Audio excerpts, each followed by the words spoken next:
বলো দাদা। এই সাপটিকে দেখতে পাচ্ছেন, এই সাপটার ইংরেজি নাম হচ্ছে বোন ব্ল্যাক ট্রি। এই সাপটার কোনো বিষ নেই। তো এই সাপটা অ্যাগ্রেসিভ হয়ে গেলে এই সাপটার গলার এখানে নীল হয়ে যায়, তখন কামড়ানোর মুডে থাকে। এই সাপটা গাছে গাছে ঘুরে বেড়ায়।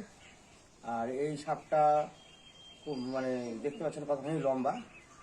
কোনো সাপকে আপনারা মারবেন না। এই সাপটার